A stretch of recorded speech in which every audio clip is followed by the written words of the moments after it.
Hi, today's topic is what is a cryptographic cipher, sometimes just known as a cipher.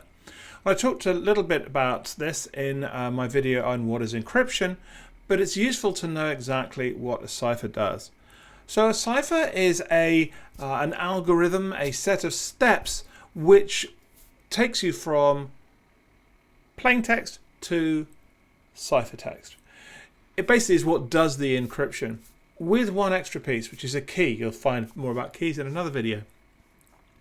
But there are lots of different types of ciphers and they're used for different things, and it's really important to understand the different uses for different ciphers. We're not going to cover that here, that's a topic for other videos, but a cipher itself is what does the work. It's what the steps, and it has either a key that you'll need to use with it, or has an implicit key built into it, basically.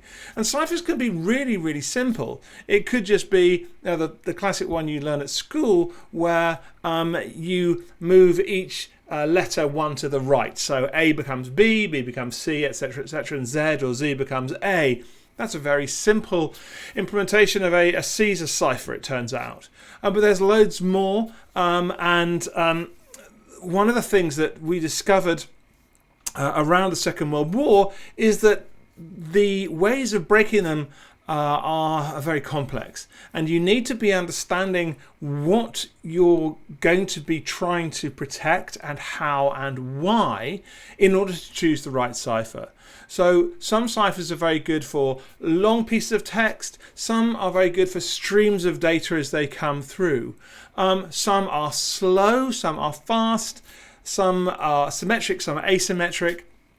There's a common thing that we say sometimes, that any fool can create a cipher that they can't break. I've certainly come up with cryptographic ciphers as an exercise, and other people have absolutely been able to break them. So it's a really very complex field, and there are types of encryption like homomorphic encryption or quantum resistant encryption or cryptography, which have specific ciphers associated with them.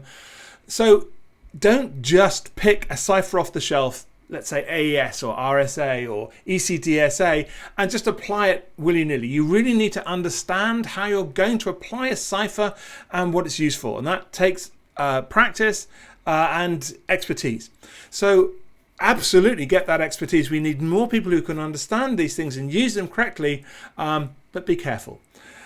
If you have any questions around other topics like this, please get in touch. You'll find lots of videos that I'm putting out.